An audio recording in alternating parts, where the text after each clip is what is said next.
আমি দেখেছি আমার গত সপ্তাহের যশোরের আলোচনার একটা লাইনকে কেন্দ্র করে আমাদের অনেক রাজনীতিবিদ বন্ধুরা অনেক ক্ষুব্ধ প্রতিক্রিয়া দেখাচ্ছেন। ওই কথাকে নিজেদের গায়ে টেনে নিজেদের গায়ে মেখে ওনারা ক্ষুব্ধ হয়েছেন। প্রিয় ভাইয়েরা, আমি বলেছিলাম যে একদল খেয়ে গিয়েছে, আরেক দল খাওয়ার জন্য রেডি হয়ে আছে। তো এখানে কি আমি কোনো দলের নাম বলেছি? বাংলাদেশে 48টা প্রায় নিবন্ধিত রাজনৈতিক দল, কোন দলের নাম আমি বলিনি। কথাটাকে আমি জেনারেল রেখেছি।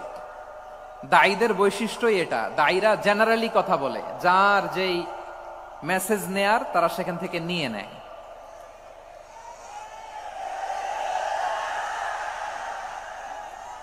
তো কোন দল এটা নিয়ে কোনো কথা বলল না।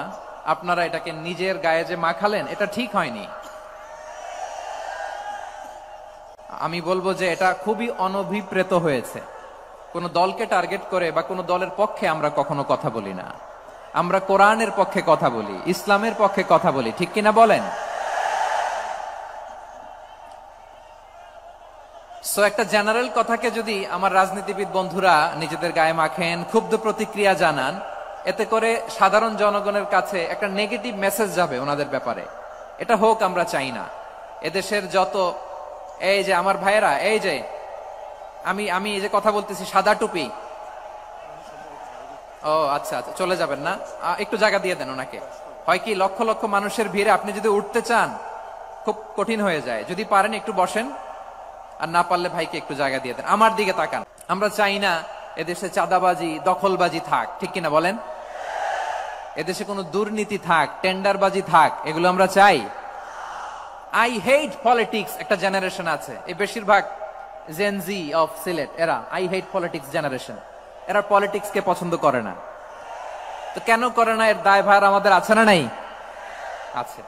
এবং আমরা দেখেছি ক্ষমতার পালাবদল যখন হয়, এক সরকার যায় আরেক সরকার আসে, তখন দুর্নীতির ফিরিস্তি আমরা জানতে পারি, এর আগে জানতে পারি না। প্রতিটা দলের ভেতরেই আমরা এই বাজে চর্চাটা দেখেছি। তো এখন আমাদেরকে শুধরে নেয়ার সময় এসেছে। এটা এই সুন্দর সময়, নতুন প্রভাতের বাংলাদেশ, নতুন ভোরের বাংলাদেশ, এই সময় আমরা কাদা ছোড়াছড়ি যেন না করি। আমাদের শপথ নেয়ার সময় এসেছে। প্রতিটি দল, নিবন্ধিত 48টি, সবগুলো দলের এখন শপথ নেওয়া উচিত যে আমরা কোনোদিন আর চাঁদাবাজি করব না, টেন্ডারবাজি করব না, দখলবাজি করব না।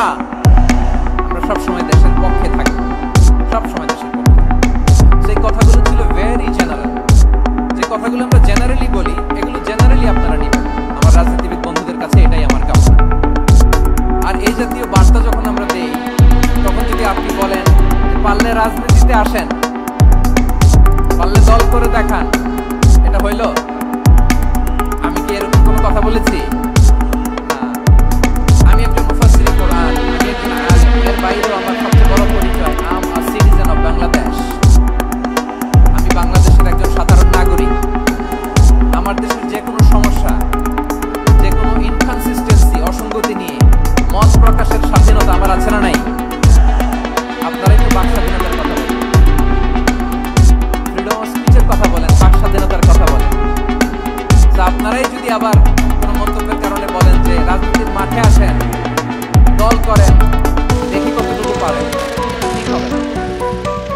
তাই প্রিয় ভাইরা, আসুন আমরা দল মত নির্বিশেষে কাঁধে কাঁধ মিলিয়ে সোনার বাংলাদেশ গড়ি, দুর্নীতি মুক্ত বাংলাদেশ গড়ি, যে বাংলাদেশের জন্য রক্ত দিয়েছে আবু সাইদ, যে নতুন ভোরের বাংলাদেশের জন্য রক্ত দিয়েছে মুখ ভরা